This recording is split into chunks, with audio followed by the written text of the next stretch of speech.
مجید میں اللہ تعالیٰ نے رمضان میں زوجہ کے قریب جانے سے صحابہ کو منع کیا تھا. بڑا دلچسپ واقعہ ہے. رمضان کی راتوں میں بھی زوجہ کے قریب جانے سے منع کیا تھا. ایک صحابی تھے، وہ رات میں کہیں چلے گئے. اب بڑے پریشان ہوئے، رسول اللہ صلی اللہ علیہ وسلم کے پاس آئے، عرض کیا یا رسول اللہ مجھ سے غلطی ہوئی، رمضان کی رات میں میں نے اپنی زوجہ کے قریب چلا. آپ نے فرمایا کیوں؟ وہ بڑا دلچسپ واقعہ ہے، بظاہر تھوڑا حیا کے خلاف بھی ہے لیکن اتنا بھی نہیں ہے. وہ کہہ رہے میری زوجہ کہیں پانی بھرنے کے لیے جا رہی تھی، ان کی پنڈلی کھلی تو میری نظر بیوی کی پنڈلی پر پڑی اور میں بس پاگل ہو گیا بیوی کے عشق میں. میں یہ اس لیے بیان کر رہا ہوں کہ جو لوگ نظر کی حفاظت کرتے ہیں وہ بیوی کے عشق میں پاگل ہوتے ہیں.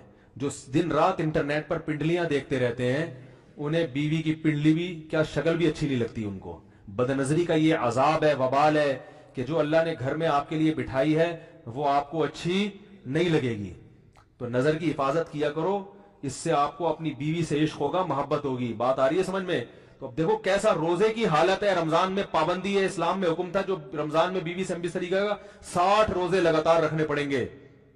کتنا بڑا جرم، لیکن صحابی سے برداشت نہیں ہوا. صرف زوجہ کے پاؤں پہ نظر پڑی ہے تو وہ کیسے بیوی سے محبت کرتے ہوں گے اور وہ بیوی کے بغیر رہ سکتے ہوں گے.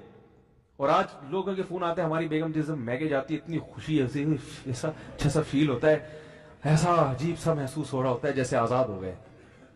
تو میں کہتا ہوں ظاہر ہے اب تمہیں موقع مل گیا کنڈی لگانے کا، ٹھیک ہے نا، اور یہ آنکھ مٹکے کرنے کا، تو خوش تو ہوگے. تو یہ بھی ایک عذاب ہے جو لبرل لوگ نے جس عذاب میں ڈالا ہوا ہے نا، اس میں عورت کے حقوق نہیں ہے. عورت کے حقوق نظر کی حفاظت میں اور عورت کے پردہ کرنے میں. جب مرد باہر نکلے گا سب پردے میں ہوں گی تو آئے گا کس کے پاس؟ بیگم کے پاس ہی آئے گا. تو اتنے منہ کالا کرنے کے راستے کھول دیے ہیں تو ظاہر ہے پھر کامیاب ازدواجی زندگی نہیں ہوتی. تو نبی کے پاس آئے، عرض کیا یا رسول اللہ میں برداشت نہیں کر پایا. تو آپ مسکرا دیے. تو وہ نبی کے پاس گئے، یا رسول اللہ ایسے ہوا، مجھ سے غلطی ہو گئی. تو آپ نے فرمایا کیوں؟ فرمایا ایسا ہو گیا تھا.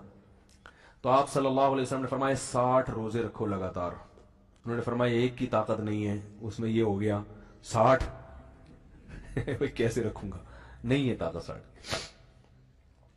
آپ نے فرمایا ٹھیک ہے پھر 60 غریبوں کو 2 ٹائم کا کھانا کھلاؤ. فرمایا اس کی بھی طاقت بولو بھائی نہیں. اتنے میں ایک صحابی لائے کوئی چیز صدقہ کرنے کے لیے.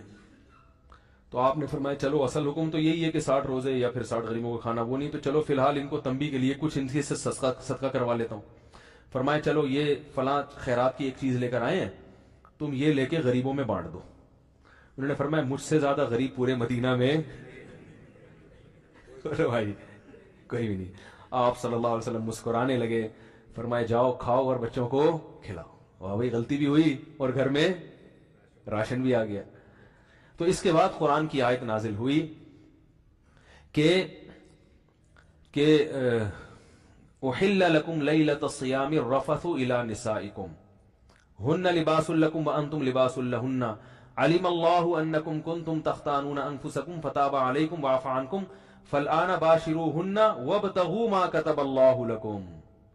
فرمایا اللہ کو پتا ہے کہ تم اس حکم پر عمل نہیں کر سکتے، لہذا رمضان کی راتوں میں تمہیں اپنی بیوی کے پاس جانے کی اجازت ہے، لہذا ان کے پاس جایا کرو اور اس اولاد کو تلاش کرو جو اللہ نے تمہارے مقدر میں لکھ دی ہے.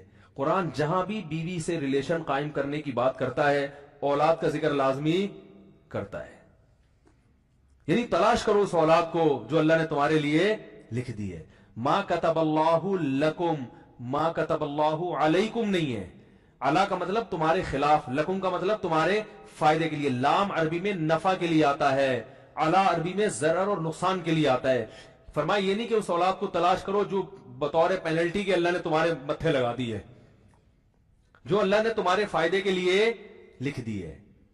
اس سے پتہ چلتا ہے اسلام اولاد کی کثرت پہ کس قدر حریص ہے.